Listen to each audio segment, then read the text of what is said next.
आज की कहानी बहुत ही सिंपल है लेकिन बहुत ही इम्पोर्टेंट है, क्योंकि ये हमारे ही जीवन के बहुत से तथ्यों को उजागर करती है।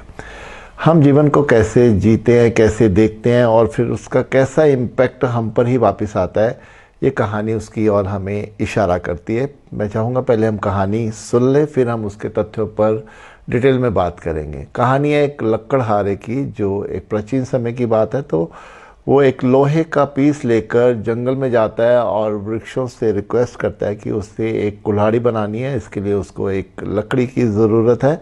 तो वो लकड़ी उनसे वो लेने के लिए रिक्वेस्ट करता है, लेकिन जो बड़े वृक्ष होते हैं वो उसको मना कर देते हैं कि हम अपनी लकड़ी तुम्हें नहीं देंगे। लेकिन काफ़ी देर के बाद वो कुछ बड़े वृक्ष मिलकर ये डिसाइड करते हैं कि यहाँ एक छोटा सा कमज़ोर सा वृक्ष भी है जिसकी अपनी कोई पहचान नहीं है, वो चाहे तो उसकी लकड़ी को यूज़ कर सकता है।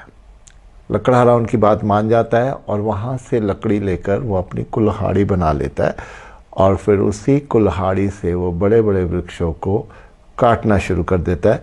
तो कटने से पहले वृक्षों को अपनी ही बात पर बहुत अफसोस होता है कि उन्होंने उसको क्यों अलाउ किया। ये उनकी ही गलती थी जो उन्होंने एक कमज़ोर का साथ नहीं दिया, और फिर उसका जो एक पनिशमेंट है, जो उसका एक प्रभाव है, उनको भी अपने ऊपर भुगतना पड़ा। ये कहानी हमें भी यही हमारे जीवन की ओर इशारा करती है कि हम भी जब जीवन में पहले तो किसी जो कमज़ोर है उसकी कमियां निकालते हैं, उसको छोटा महसूस कराते हैं या उसको वैल्यू नहीं देते, तो कहीं ना कहीं वो हमें ही एक नुकसान कर बैठता है। वहीं हम बाहरी संसार की बात करें तो हमारे आसपास अगर कुछ गलत हो रहा है और हम उसकी केयर नहीं करते बल्कि साइलेंट हो जाते हैं या उसको बढ़ावा देते हैं, तो फिर उसकी आग धीरे धीरे हम तक भी पहुंचने लगती है और फिर उसका हमें भी खमियाजा भुगतना पड़ता है।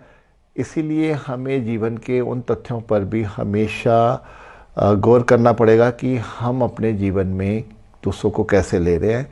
और यहाँ मैं भीतरी संसार की बात करूँगा। ये उस तथ्य को भी उजागर करती है कि अगर हम अपनी किसी बुरी आदत को हम सुधारने की ओर नहीं चलते, हम सोचते हैं कि ठीक है एक ही तो बुरी आदत है, इसको चलने दे, लेकिन वही बुरी आदत धीरे धीरे और आदतों के साथ हमारे ही जीवन को ख़त्म करना शुरू कर देती है।